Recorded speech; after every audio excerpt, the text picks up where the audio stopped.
on your feet running from Cape Town to Cairo. But not only did you do it, you broke a Guinness World Record. How many kilometers is it from tip to toe in Africa? Just short of 11,000 kilometers. It's all about trying to end poverty in all developing countries, but primarily Africa. Poverty robs you of the ability of fulfilling your potential. When we got held hostage, I got hit on the head with a live hand, I think it was a live hand grenade. Nobody's going to farm you until they want you to be farmed. South Africa has had independence for more than 30 years now. We have not done well enough. Sorry, it's not good enough. So you can't build a healthy society on a broken economy. We don't need to fight. We don't need to burn tires. We don't need to riot. The starting point for reducing poverty is economic growth. Today, you're going to meet the Rainbow Runner. He's a legend from South Africa. Keith Boyd ran from Cape Town to Cairo. That's right, the length of Africa. And he wasn't a runner prior, and this is almost 11,000 kilometers. And he did that, and he ran through war zones. His stories will blow your mind. And he did it because he was running for a purpose. He truly leads his life on purpose. I know you're going to love today's episode. This episode of the Lead on Purpose podcast is proudly sponsored by NZ Mortgages. You can check them out at nzmortgages.co.nz. Keith, a huge welcome to the Lead on Purpose podcast. Thanks, James. Great to be here. Oh, absolute honor to have you on the show. Cape Town to Cairo.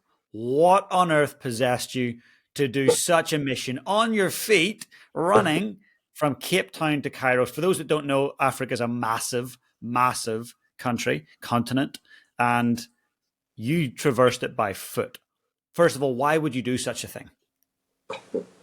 Yeah, well, kind of at my age, it's a bit of a burning platform, if you know what I mean. I'm on the dark side of the hill, so I'm not getting stronger every year. So I've been thinking about doing something interesting for a while that would give the NGO that I founded, pro-democracy, youth voter education NGO, kind of a platform. And, you know, this seemed like a really great way of doing that to me. Maybe I was wrong, but it seemed like a great. The fact that you did it's the reason we're chatting, and so many other things that have unfolded because you did that. So it certainly has served that purpose. But not only did you do it, you broke a Guinness World Record doing it. Isn't that right? Yeah, absolutely. Yeah, it was 26-year-old Guinness World Record from 1998. Was 318 days from Cape Town to Cairo by a much younger Brit, Nicholas Bourne. And, you know, he held the record for 26 years. And I just think that's really it. If you want to show that you're a great runner, this is not the route to go for. You know, if you want to show that you're a great runner, and you really are a great runner, which I'm not, I want to be clear, is you'd pick the tar roads of Europe or the USA or something like that, and then you can get out there, because logistically it's far easier. You can, you know, get a fast food restaurant here and accommodation there, and security's better. And so this is not a journey where you're going to come up with the highest average daily run numbers, because just logistically it really gets tough in parts, you know. But it had to be in Africa, because this is an African story, you know, and it's all about trying to end poverty in all developing countries, but primarily Africa. And so just kind of joining up the whole continent from Cape Town to Cairo just seemed like a good idea. Yeah. It's phenomenal. Now, most people would think that that's an extreme idea. It's too scary. I'm not going to do it. So were you an avid, passionate, long-distance runner before you decided to do it? Hate running, James. Hate it. I'm telling you, man. I think I might recover and I might really fall in love with it again. But no, look, in my business life as an entrepreneur and investor in Africa, I could always fit a pair of running shoes into my carry-on bag for an aeroplane, and I would never travel with check-in luggage from a timing point of view. And, you know, I've had incidents with losing luggage. So it would be a carry-on bag, and you can fit a pair of running shoes in there. So no matter where you were staying, you'd be able to get some exercise. And that's really kept my head on my shoulders. It kept me sane and helped me manage stress. So running was my go-to in terms of, get the endorphins going, get the heart rate up, and you've got, nature's natural, you've got the endorphins, your antidepressant, your stress manager, your dose of it. So that was really where I guess it started for me. Incredible. And then I did some triathlons, some Ironman races, which is, swim, cycle, then run, and then the run is a full marathon. But I'd never run more than a full marathon in one go in my life. I'd never run more than the standard 42.2 kilometers, And just give me a rough indication, how many kilometers is it from tip to toe in Africa? Yeah, so it's my final clock out numbers were 10,793, so to just short of 11,000 kilometers. The route. Mind blowing. And it was interesting because you could theoretically navigate a path that is under 10,000 kilometers, theoretically. But then we had the war in Sudan, so I couldn't go through Khartoum, so I had to skirt right around on the eastern side of Sudan. That added a lot of mileage, and also it added risk because we had to cut through the desert to try and cut off some of that mileage. But we still ended up doing another about 400 kilometers extra just on the Sudanese leg. And then a choice we made at the beginning was, this is about youth democracy. It's about getting young people to vote. And what better place on this continent than going to Soweto, where it all really came to a head, and who has not seen the picture of the young Hector Peterson, mortally wounded, shot by the police in 1976, being carried by this young man with his daughter Antoinette with her hands up and her face in utter anguish. And and so I got the chance to go and meet Antoinette, and she's just lovely. So I had to run to Soweto, which was a bit of a dog's leg out and back again. But that also added on quite a bit of mileage. And that's the thing, is that to me, when we made that decision, it was more important that we created a platform and got the message across than it was breaking the world record, if that makes sense. Breaking the world record is very, very much a secondary issue to the bigger picture of what we're trying to achieve. It's incredible. To me, you were really clear on your vision, why you're doing it. You've got a lot of intrinsic motivation. Most people that think about running that length, they don't have enough intrinsic motivation to do it. And for you, it doesn't sound like you've got extrinsic. It's not about money. It's not about power. It's not about fame. This is about making a difference so that when you leave this earth, you've left a mark, and you've left a very positive democratic mark for youth. Yeah. I mean, I think that's spot on. I think the best use I can make of the time that I've got left on this rock is to make a difference. I am financially okay. There is no need for me to spend time making more money. My family and myself and my friends, we are fine. So that's it. I mean, at the end of the day, when you die, you're not taking your money with you. But I kind of want, I'm embarrassed to tell you, I don't know my great-grandfather's names. My great-grandmother's name, I don't know their names. And I would like my great-grandchildren to know my name. If they don't meet me in person, which it's highly unlikely, I would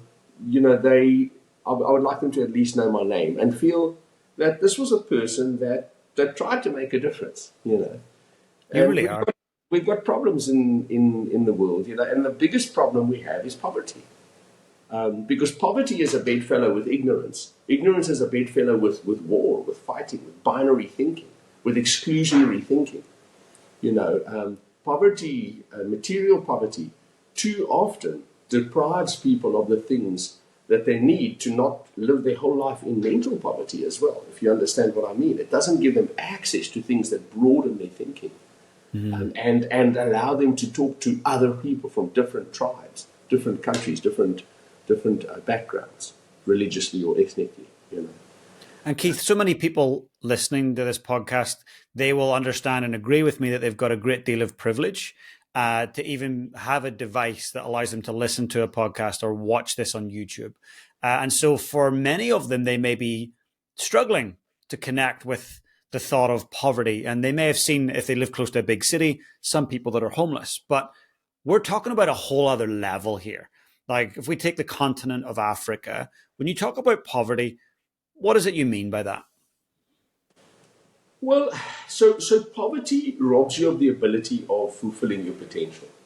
So it relegates you to often to either staying in the village where you were born and having only that mentality, only those linguistics, and you start to become exclusionary. You know, the reason that apartheid succeeded in building racist views within the population of South Africa, and I know because I was there at the time, is that it kept people apart. Apartheid is just Dutch Afrikaans for separateness. That's what it means, separateness, apartness. And so what it did was it kept people apart. And when you keep people apart, you're focused on the differences. You see the people from the other tribe as different to you. But when you let people have a beer or a chat or a cup of coffee together, you see the similarities. You don't see as many of the differences. So now it's, the overlap is 95% and the difference is 5%. It's the opposite when you separate people. And if we look today at the wars that we see in Africa, predominantly in Ethiopia, northern Ethiopia, and in Sudan, they are both tribal wars. They are both based on tribal histories of our tribe is better than their tribe. Our religion is better than their religion. And it's this constant one-upmanship as they've wrestled for power. And I worry that South Africa may, enter a time where that tribalism, gets on the ascendancy, because it will, if we increase poverty the way we're doing right now. We are increasing poverty in South Africa, and we are increasing inequality and unemployment, the scourges that we wanted to fight when we became independent in 1994. And when we talk about that, I know I think back to Mandela, and you and I have had a chat before Yes. about our admiration for the great Nelson Mandela. Yes. So I feel like you're taking the torch that he lit, and I feel like you're carrying it, you're running with it, you're trying to take things to another level in your own way.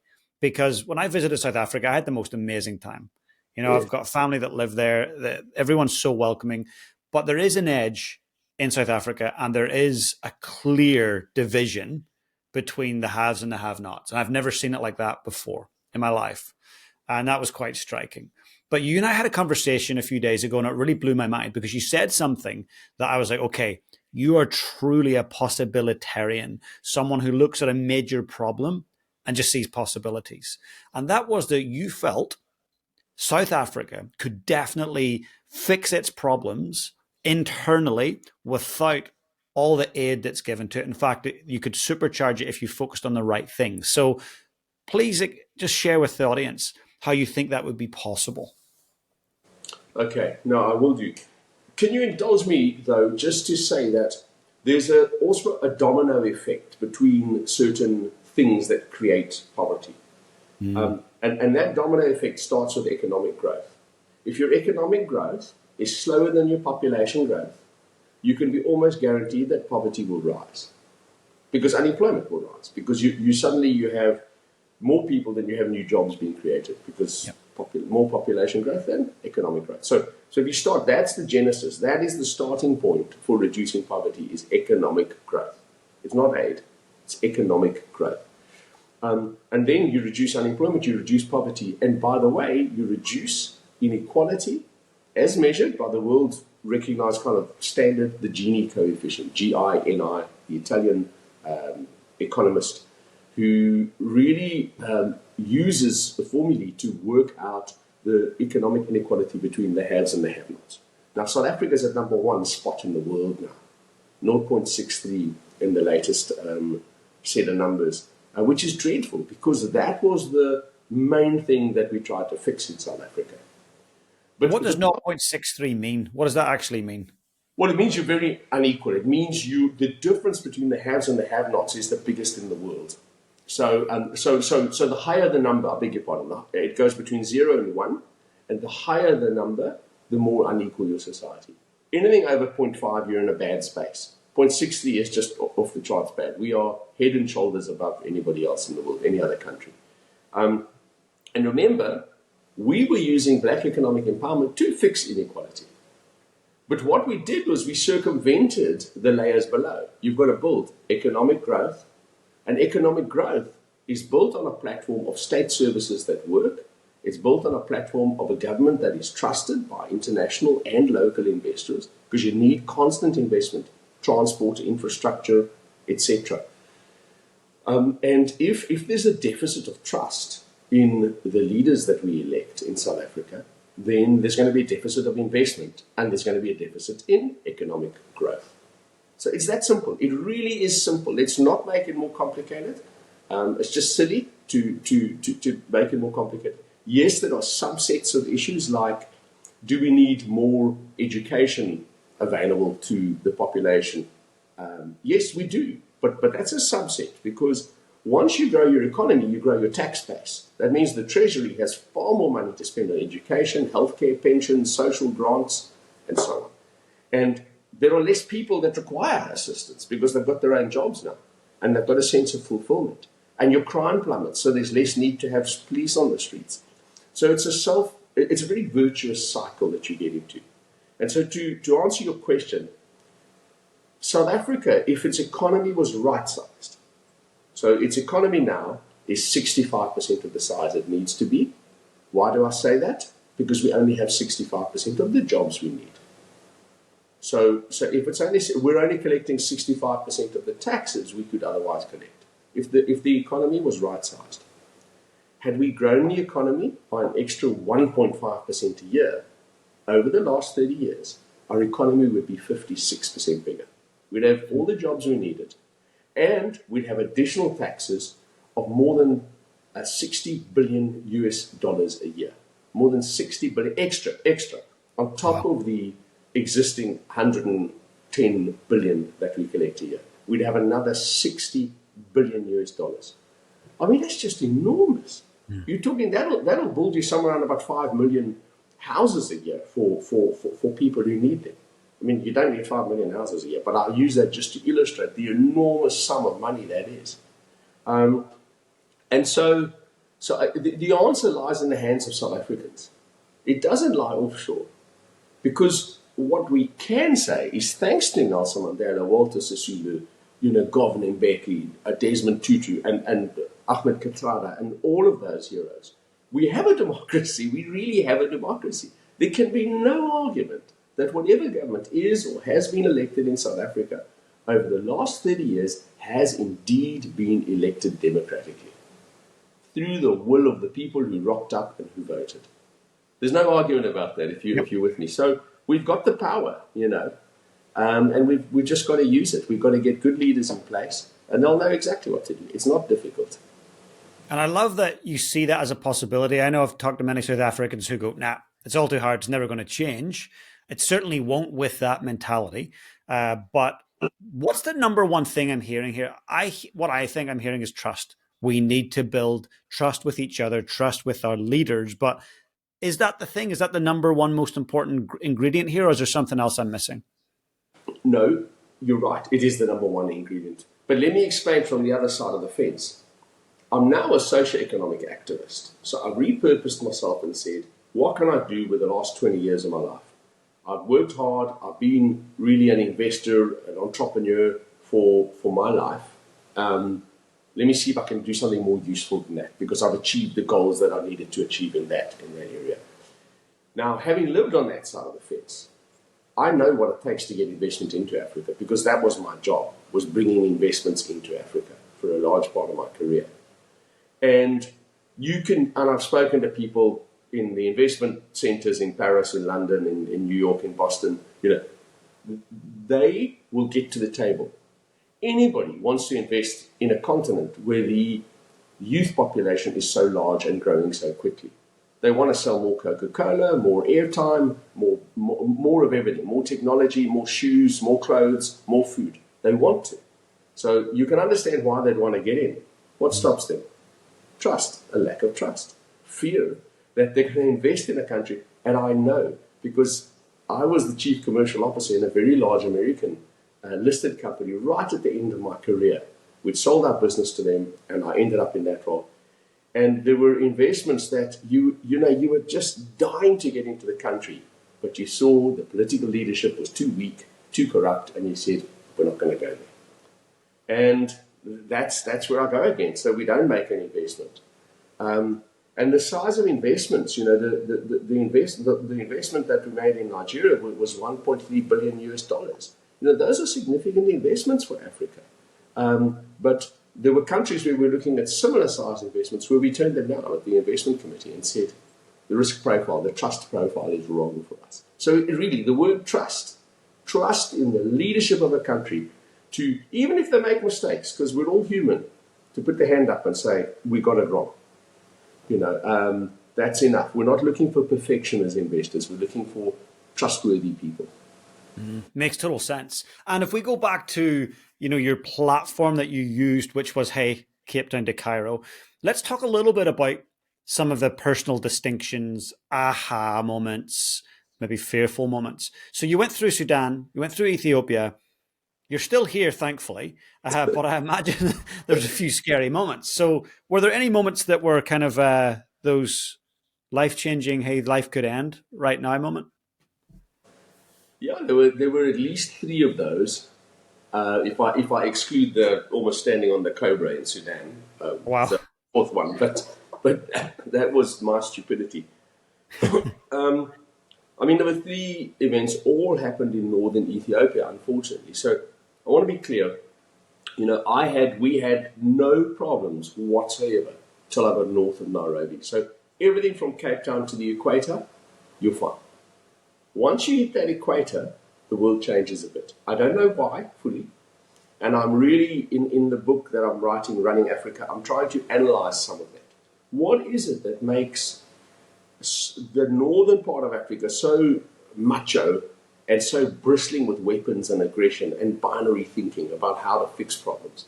And why south of the equator does it seem there's a subtler view to controlling power? There's a subtler view to people's human behavior. I'm not certain about that. But the first time was when we got held hostage, and myself and the local videographer, Michael, got clobbered quite badly. I got hit on the head with a live hand, I think it was live hand grenade, which is something that I've never heard of before. I was in the army, and I can't imagine why you would do something as stupid as hit somebody with a hand grenade.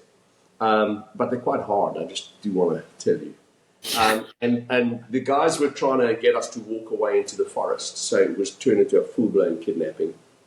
I was saying to Michael in English, but talking quickly, because the second in charge of this group spoke little English, very little. So I said to him quickly, turning into a full-blown kidnapping, we've got to slow things down.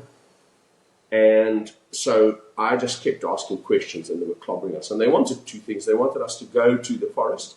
If you go 500 meters from the road into the forest, you're gone. Nobody's going to find you until they want you to be found. And your family's going to get a call for ransom. So this is going through my mind. The second thing they wanted me to do was to phone Shadley, our paramedic and field ops manager, who had gone ahead with the vehicle. I thought he knew we were in trouble, but he didn't, actually, as it turned out.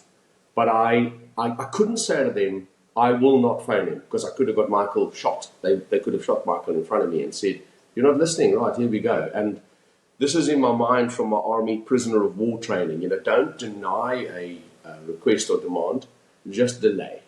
And so that's what I was doing. I said, no, I will phone him, but let me understand, what is it you want? We can help you if you try to explain. Anyway, long story short, we got clobbered, as I say. We managed to stay within about 50 yards of the road. Shadley arrives back in the vehicle, not knowing we're in trouble. As I go to him, I ask him in Afrikaans, did you hit the SOS button on the sat-nav, this sat-nav device we have? And he said no. And then it dawned on me that he didn't know we were even in trouble. I thought, oh my word, I've just negotiated our release, basically. The vehicle appears as if out of magic, out of nowhere. I thought we've had it now. They're going to keep the pickup, because they love those pickups, for jumping on the back and having a machine gun on the top. These were rebels or bandits. I still don't know who they were. Anyway, but the guy stuck to his deal. We agreed $1,000. I got the money out of one of the compartments in the vehicle where I squirreled it away. I counted it out. There was about 200 left in my hand, and I held it back like that, and I put my hand out to shake his hand, and he shook it. He could have grabbed the other 200 and given me another clobbering with a bloody hand grenade. Anyway, Wow. so that was the first time. There are more. Getting caught in an ambush between Fano, and that's on our Instagram account. You can see there's a post there about that, where I actually take the phone out of my pocket and I'm actually filming while we're lying in the ditch. And there's this firefight going on over our heads. It was quite a moment. Unbelievable. And so you've got a mission. You're highlighting that mission through really a personal challenge from Cape Town to Cairo. But on that mission, you're putting your life at risk. To me, go back to Mandela. He stood up at the Rivonia trial and said, "For this, I'm prepared to die." And to a certain extent, you've done the same thing. Through your actions said, for what I want South Africa to do, I'm willing to put my body on the line and potentially my life on the line. That's incredible. And when you walk away from, say, the being taken hostage or sitting there in the ditch, what was your perspective of your life's purpose at that point? It's a funny thing, and as I say, in writing the book now, it's given me time to unpack that moment in writing. And it reminded me I was in the ditch because of Nelson Mandela. Do you understand what I mean? I was there because of him. Because when he got released from prison, I was 23 years old. I'm 58 now. And we felt we were on the edge of greatness, this rainbow nation. That's the foundation that I started Rainbow Leaders. It's about, it's about saying to people, you have to put your past behind you. You have to focus on the sameness and not the difference between people. And I just think we've let him down, we've let his generation down because we've stumbled, and that's okay. It's okay. It's not nice, and it's left a lot more people in poverty than should be in poverty today. But it's a journey, and as he said, he in his book Long Walk to Freedom, he's saying we've only just started this long walk. He wasn't saying that his life was the long walk. He was saying the long walk has begun with us in 1994, in April 94, with our democratic elections. That's the start of the journey, And it's the same. I've said to my team to be clear, getting to Cairo only provides, and breaking the world record will only provide for us a foundation on which we can now build. Nothing else. We have nothing above ground, much. It's just about getting the foundation, having a platform, if that makes sense. 100%. This is a 20-year journey now, that we're on.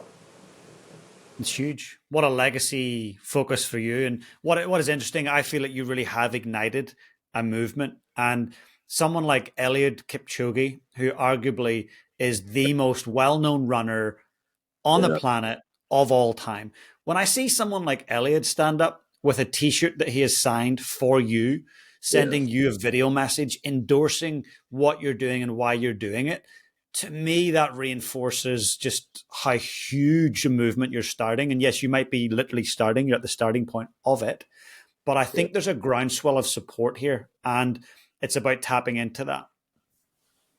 Yeah, I think you're right. I mean, as Eliud goes, he is the best example of somebody who could have sent me some encouraging messages. And while I was in Kenya, quite right, he did a video and he wished me all the best and everything. And I've still got the running vest and the shorts. They're a bit figure hugging, the running vest for me.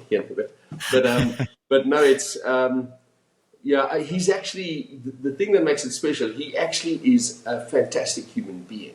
You know what I mean? As good as he is a runner, he is as a person. Humble and sincere, and wants to see people make progress in their lives. And there are enough of those people on our continent, in Africa, to make a difference. I do think you're right. There is this pent-up frustration with the fact that we just have not made enough progress. If you look at post-colonial, post-independence countries, and you can argue that apartheid was a brutal form of colonization as well. You look at progress in those countries, we have not done well enough. Sorry, it's not good enough.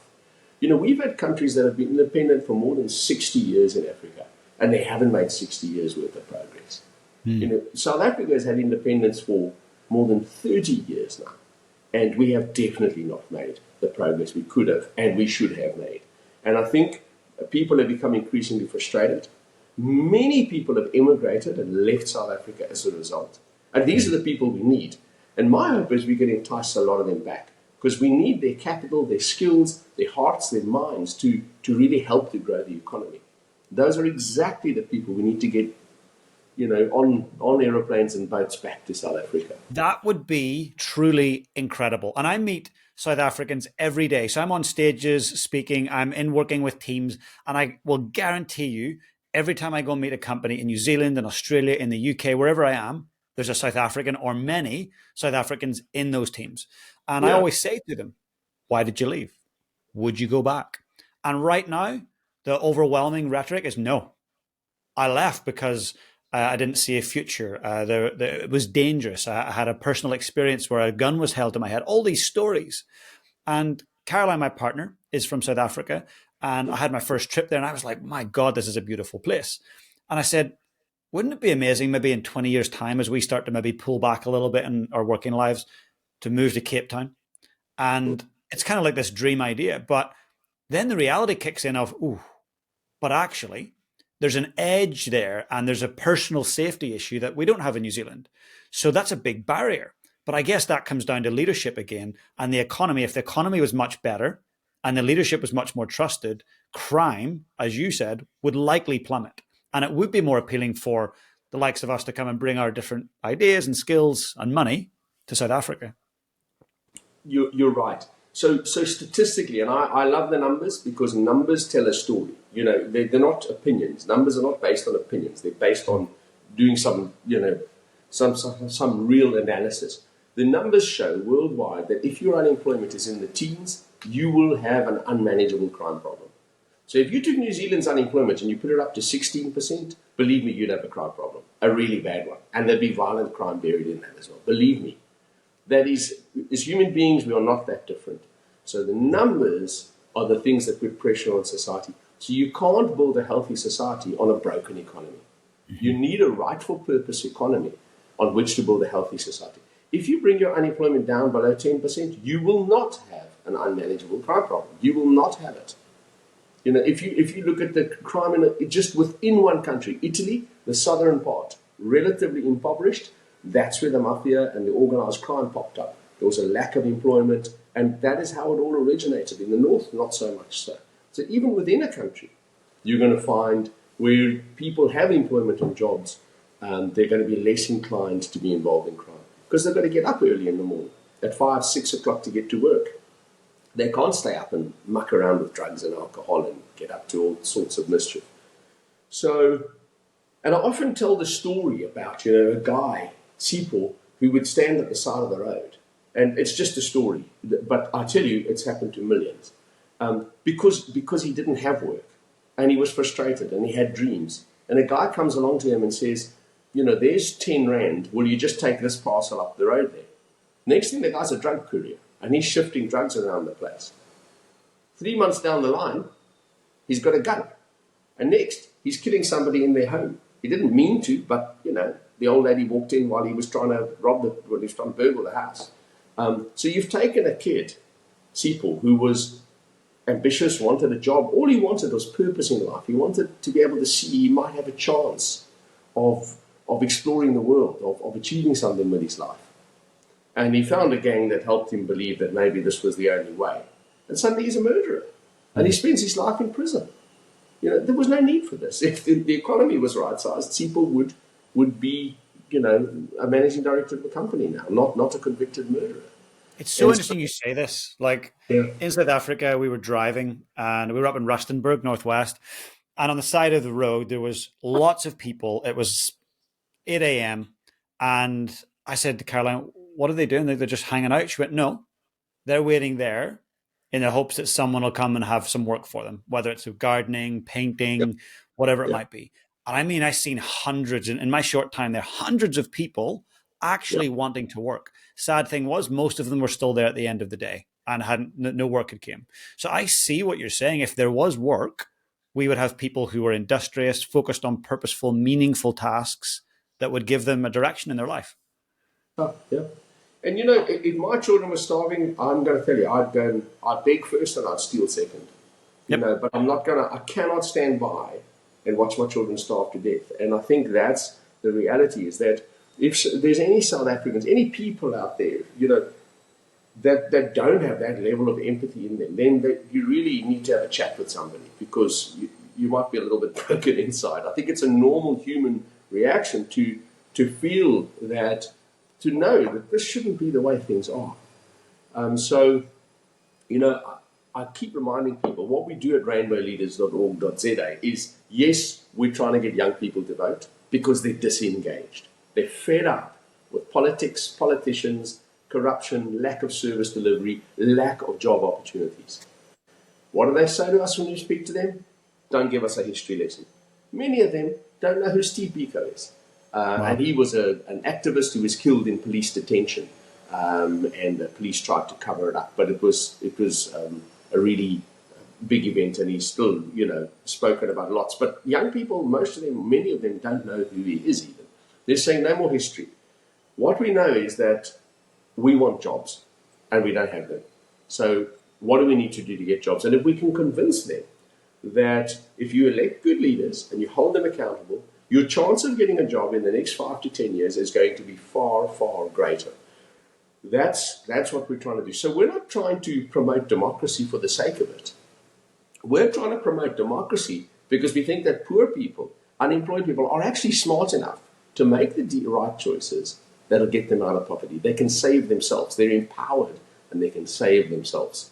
And it's about poverty reduction, what we do at Rainbow Leaders, using democracy as the tool. It's so powerful. And to me, the word that comes to mind when you're sharing this is influence. And the only way that you're going to succeed in turning this ship around and having South Africans who live in New Zealand, Canada, etc., move back is by having a degree of influence on the decision makers. Because at the end of the day, everything rises and falls on leadership. And so when we look to the leaders of our countries, and let's take South Africa, sometimes it goes up and sometimes it goes down. We look at the infrastructure in South Africa, for example, the power, the electricity, it's quite shocking. I couldn't believe there was these things where 2 hours or 4 hours a day, there was no power. I was like, why does this happen? And we start to look at the infrastructure and what's happening and where the money's going to upkeep it. And it comes down to a leadership issue. So my question here is, what's your game plan to develop more influence over the leaders of South Africa? Well, in the old days, there was this cry in South Africa as a raised fist that it was amandla, awethu. It means power, amandla, is ours, awethu is ours. Power is ours. Power belongs to us, the people, which is true in a democracy, actually. But it's quite a bellicose kind of call to action. Fist up, amandla, awethu. And that chanting would really get people going. What we're saying to young people is now, let's work with that one. We say amandla, awethu. And the V is for vote. And that's, we don't need to fight. We don't need to burn tires. We don't need to riot. We don't need to do anything violent. We have a perfect tool set built on top of an outstanding constitution in South Africa. There is really no need for bad behavior.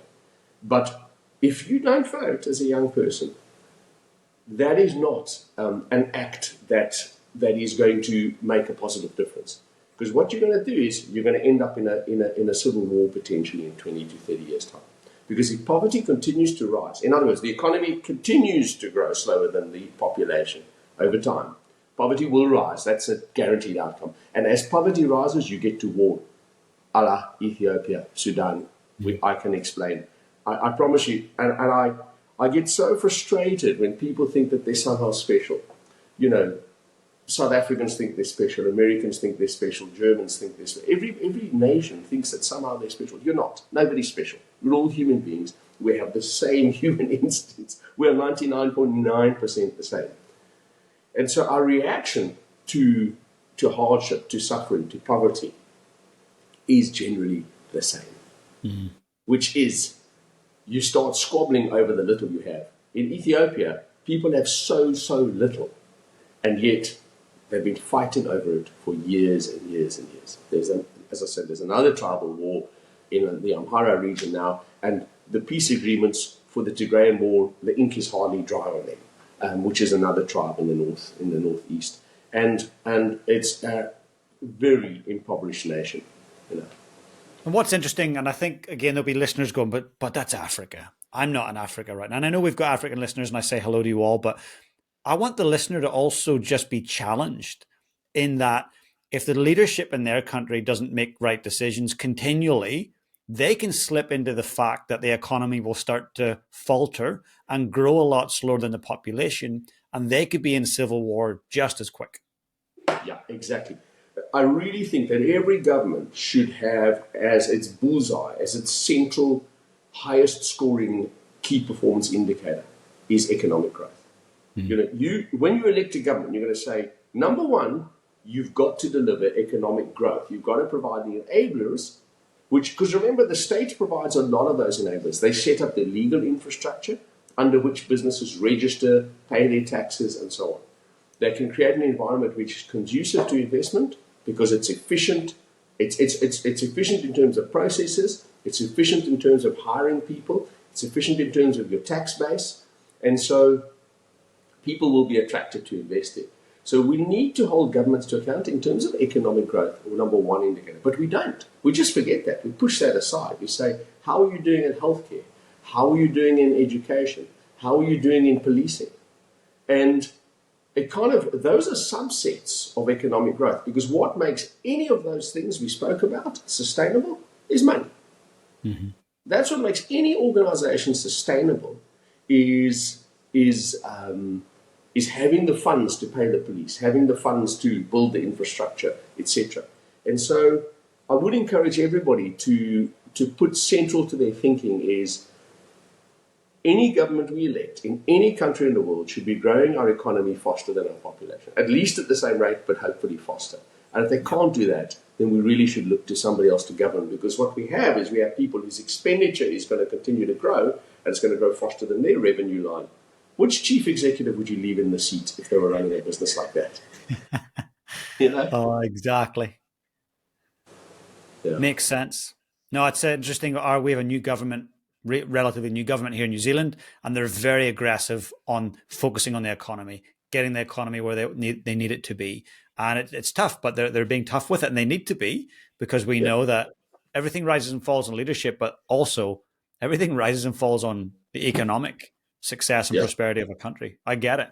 So a couple of things. One, you're in the middle of writing Running Africa, a book that's coming out next year, hopefully. Yeah.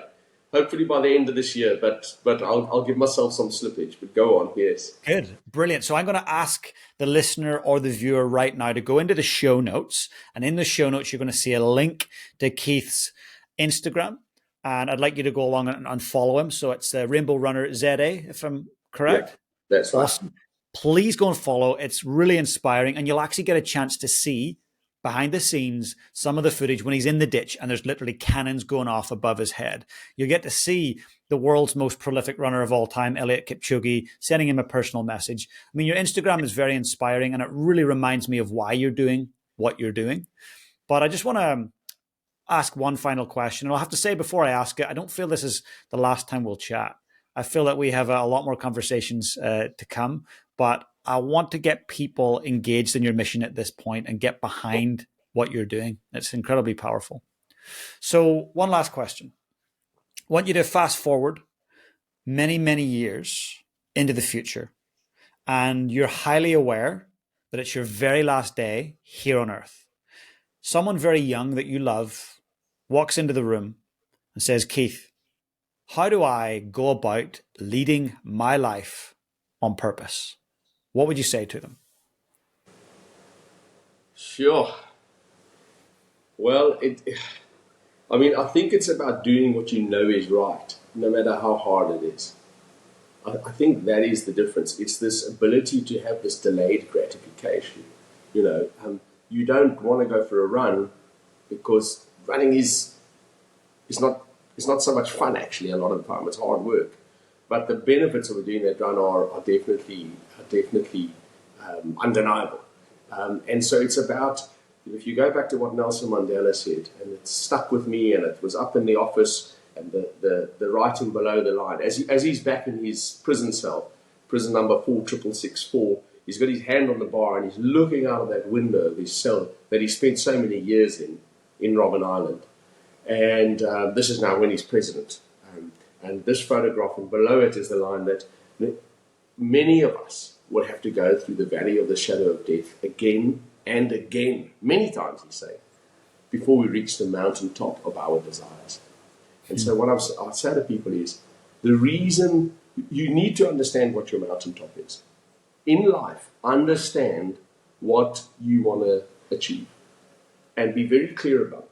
And then when you're suffering on the journey, on the way there, don't cry about it. You knew it was going to happen. You are in the valley of the shadow of death, but the mountaintop is still ahead of you. And if you don't have that clearly in your mind, you're going to go back. You're going to go back to the mud hut you came from.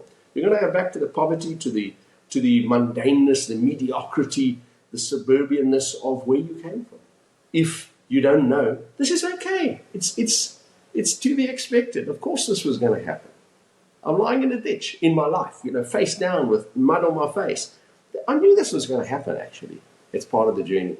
But be clear about what your mountaintop or mountaintops are in life, and then just go for it. Don't look back. Such powerful advice. And as you say that, you take me back to Marcus Aurelius, Epictetus. You take me back to the great Stoic philosophers who are, get clear on what you're about in your life, realize it's going to be hard as hell, stop complaining and just keep going. I love it. You've got a Stoic philosophy kind of mindset, but I love how you bring Nelson Mandela and his vision into that. I think this is the start of a very amazing walk to freedom, that you're going to take this torch and carry it. I'm excited to be alongside you and would love to support you. And I know there's going to be many listeners that want to support you as well. So they can start doing that by following you at the link below and also getting your book when it comes out.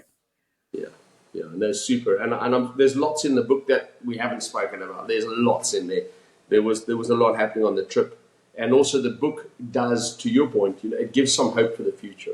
I unpack some of the history, how of each of the countries that I traveled through, how did they get to where they are, what are some of the key issues they face today, and what are some of my hopes and suggestions for the future. So it's not just about me running the length of Africa, it's also about, if we want to run Africa properly, are there changes we could make? Incredible. Well, I can't wait to read it. I'll be the first person to buy a copy, that's for sure. I'll send you one. I much appreciate it. Well, Keith, take good care. And as I say, till next time. Great stuff. Thanks, James. Much appreciated. Cheers, folks. This episode of the Lead on Purpose podcast is proudly sponsored by NZ Mortgages. You can check them out at nzmortgages.co.nz.